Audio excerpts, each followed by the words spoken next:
I suppose it started like a normal year, really. I moved into my new flat in December. Started playing bowls on Glen Gardens. It was strange, wasn't it? Everything had stopped. We didn't really know the shock that was heading our way. For me as a class teacher, it was absolute panic to start with. Well, initially we just thought it'd be a few weeks and then we'd be able to get back to normal, and obviously the weeks turned to months and months and months.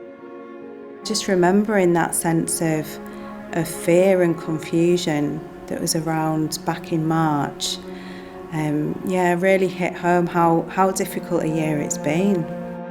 My initial feelings of it was nervous, very frightened of what was going to happen, because they keep telling you age, illnesses, underlying problems, and you think, I daren't breathe when I go out.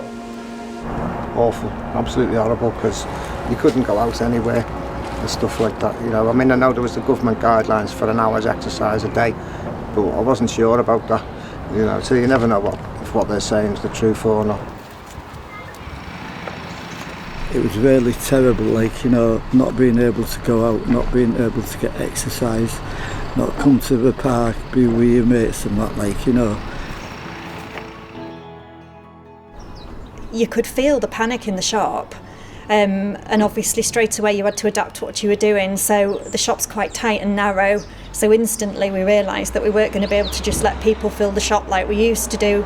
I read the government website almost every day, and the guidelines changed constantly with what they recommended as a retailer and an employer, but also on the customer side you've got to make sure that you're doing it right to protect your customers. Also what happened was, because there was panic buying everywhere, that passed on to small shops, and we had to start limiting how much people bought. It is the saddest thing that I've ever had to do, but if I'd have let everybody buy what they wanted, I'd have had nothing left within an hour. And I also didn't want to run out for the people who can't drive, my little people who've come to me for years and years and years and years, who might be elderly.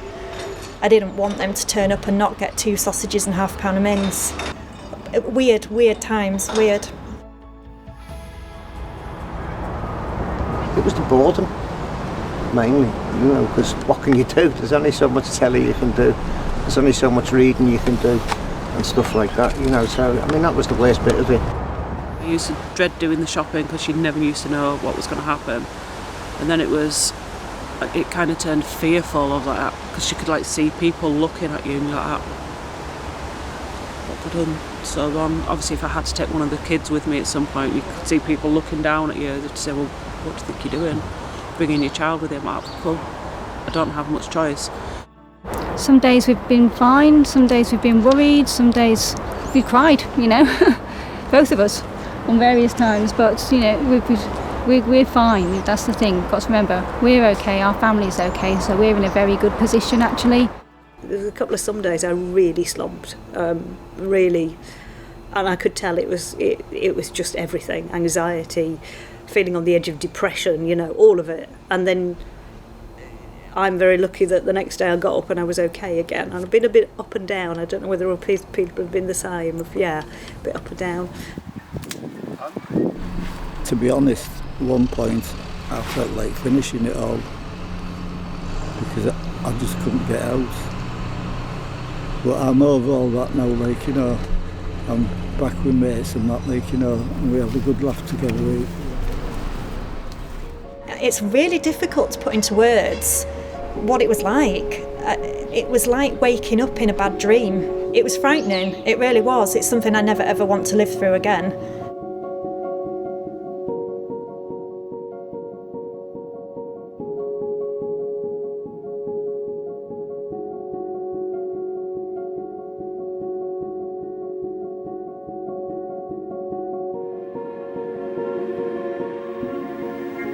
As soon as we started it all and got into the swing of it, it just turned to the new norm for me, really. We washed our hands every second and we cleaned everything. We didn't touch something without cleaning it, but we made sure the children didn't feel strange about that, which made us not feel strange about it, I think. One of the grandchildren, I heard a lovely story. She'd get a uniform on in the morning, get a lunchbox and a school bag, go out the front door, round the side, in through the conservatory and sit there and do some work. which was marvellous for a 7-year-old. The road near me, it was so quiet during lockdown that folks were going out with kids on bikes and folks were walking. The peace and no traffic. And people that I've got a good friend who has asthma, and she was telling me that it was the best air quality she'd had in years. I'm a bit of a television person, so I watched a lot of TV.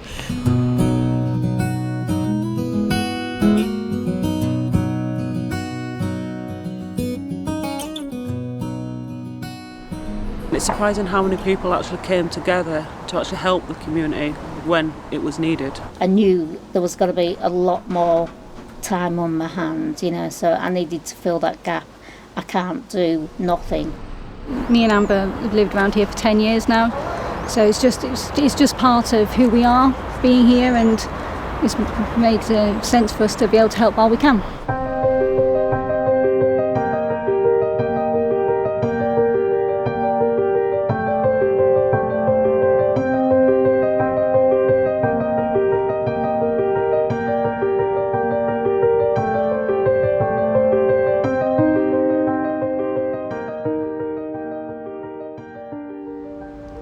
Well, basically what we do is we phone people up, find out what they need, what the dietary requirements are, and then we pack the parcels up, take it out front, and someone will take it to them. All food that we supply is by local businesses as well. It just felt right for me that we can offer something which is completely in line with our own ethos, you know, in terms of organic, local produce going out to, the folk that we want it to reach. So, that was big for me anyway. I think we're into our 22nd week and over 4,000 meals or something stupid, isn't it? So, it's been massive.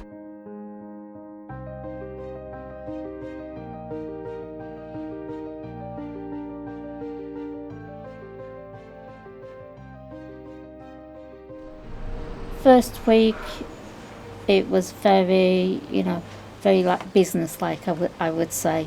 I now have a lot longer conversations with them, and they've said to me, we want to just meet up with you afterwards. And I've said, we've got a local library which does, nice little teas and coffees, which I've said, I'm quite happy to meet up with you and such like. I was under lockdown for 13 weeks. During that time, I was well looked after by the different organisations, and especially by the Choose To, who used to send me meals through Tang Community Centre, and they were absolutely brilliant. In fact, they were a lifeline, really.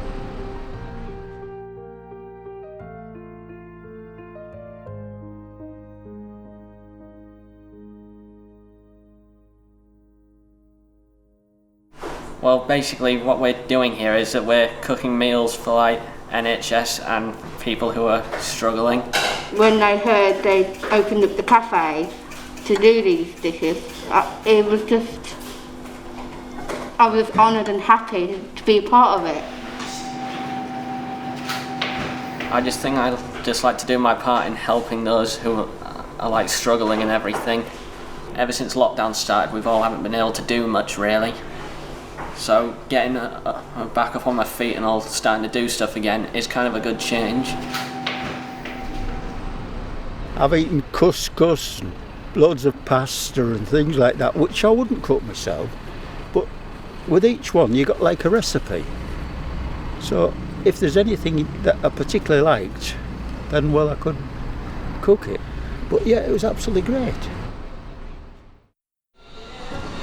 For Grub Club, I used to come and I collect my box that's all been packed up for me in advance by all the volunteers here.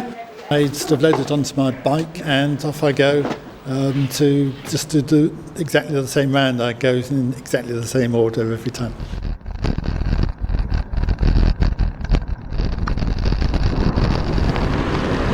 We're just going to do some volunteering right now.